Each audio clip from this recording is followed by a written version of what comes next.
بسم اللہ الرحمن الرحیم۔ السلام علیکم ورحمۃ اللہ وبرکاتہ۔ الحمد للہ وکفی وسلام علی عبادہ الذین اصطفی، اما بعد۔ حاضرین و ناظرین، یہ درس حدیث نمبر 63 ہے، 63، اور آج پہاڑوں کے فرشتوں کا ذکر کیا جائے گا۔ روایت سماعت کیجیے۔ بسم اللہ الرحمن الرحیم، عن عائشة رضی اللہ عنہا انہا قالت هل أتى عليك يوم كان أشد من يوم أحد؟ فقال لقد لقيت من قومك فكان أشد ما لقيت منهم يوم العقبة إذ عرضت نفسي على ابن عبد ياليل ابن كلال فلم يجبني إلا إلى ما أردت فانطلقت أنا مهموم على وجهي فلم أفق إلا في قرن الثعالب فرفعت رأسي فإذا أنا بسحابة قد أظلتني فنظرت فإذا فيها جبريل فناداني فقال إن الله قد سمع قول قومك وما ردوا عليك وقد بعث إليك ملك الجبال لتأمره بما شئت فيهم.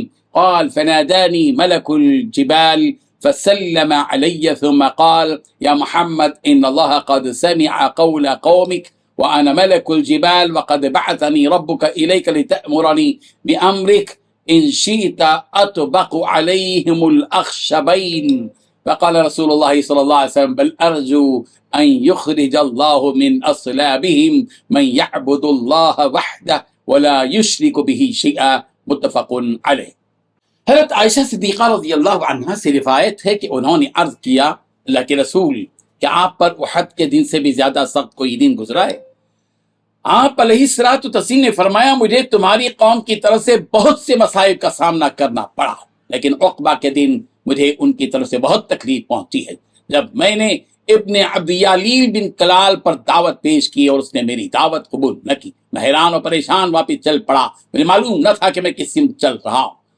قرن ثعالب پر پہنچ کر مجھے کچھ پتہ چلا، میں نے سر اٹھایا تو دیکھا کہ بادل کے ٹکڑے نے مجھ پر سایہ کیا ہوا ہے، اس میں جبرائیل بھی ہیں۔ انہوں نے مجھے آواز دی اور کہا کہ اللہ نے آپ کی قوم کی بات اور ان کا جواب سن لیا ہے، اور اس نے پہاڑوں کا فرشتہ آپ کی طرف بھیجا ہے تاکہ آپ ان کے متعلق جو چاہیں حکم فرمائیں۔ فرمایا پہاڑوں کے فرشتے نے مجھے آواز دی، اس نے مجھے سلام کہہ کر عرض کیا محمد اللہ نے آپ کی قوم کی بات سن لی ہے اور میں پہاڑوں کا فرشتہ ہوں، آپ کے رب نے مجھے آپ کی طرف بھیجا ہے تاکہ آپ جو چاہیں مجھے حکم فرمائیں، اگر آپ چاہیں تو میں دونوں طرف کے پہاڑ لا کر ان پر ملا دوں۔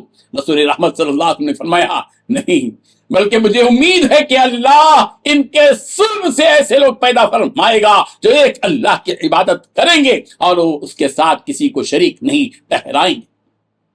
بزرگان محترم، یہ حدیث یہاں اس لیے بیان کی گئی ہے کہ اس حدیث میں پہاڑوں کے فرشتے کا ذکر موجود ہے۔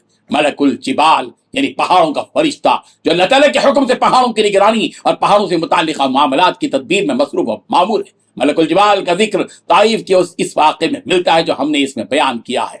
رسول رحمت صلی اللہ علیہ وسلم طائف میں تبلیغ کے لیے تشریف لے گئے تو وہاں کے سرداروں اور دیگر لوگوں نے رسول رحمت صلی اللہ علیہ وسلم کا مذاق اڑایا، بدزبانی کی اور رسول رحمت صلی اللہ علیہ وسلم پر پتھر برسائے، جس کی وجہ سے رسول رحمت صلی اللہ علیہ وسلم کے جسم مبارک سے خون بہنے لگا۔ اس وقت حضرت جبرائیل علیہ السلام رسول رحمت صلی اللہ علیہ وسلم کے پاس تشریف لائے اور کہا کہ اگر آپ چاہیں تو اللہ تعالیٰ ملک الجبال یعنی پہاڑوں کے فرشتے کو حکم دیں کہ وہ طائف کے لوگوں کو پہاڑ گرا کر انہیں تباہ کر دیں، دو پہاڑوں کو ملا کر ان کو پیس دیں۔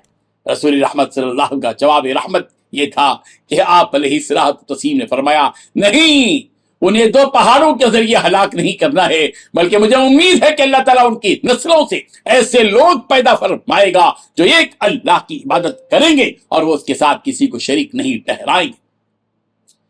بزرگان محترم، دین کی دعوت دینے والوں کے لیے رسول رحمت صلی اللہ علیہ وسلم کے اس وسع حسنہ میں بہترین سبق درس ہے، وہ یہ کہ دین کی دعوت دینے والا جب کسی کو دعوت دے اور وہ اس کو ستائیں، ایذا پہنچائیں، تکلیف دے، دکھ کرے، دل توڑے، پریشان کرے، لہو لہان کرے اس کے جسم کو، جب بھی اس دین کے داعی کا کام یہ ہونا چاہیے کہ ان کی ہلاکت کے لیے دعا، ان کی ہلاکت کی امید یا ان کی ہلاکت اور تباہی اور بربادی کی خواہش دل میں نہ ہو، بلکہ یہ امید اس کے دل میں ہو۔ یہ ایمان اگر نہیں لائیں گے تو ان کی نسلیں تو ضرور ایمان لائیں گی۔ یہ ہے وہ پیغام جو اس واقعے سے ملتا ہے. رب ذوالجلال ہم کو سبق حاصل کرنے والا بنا دے. آمین. وآخر دعوانا ان الحمد للہ رب العالمین.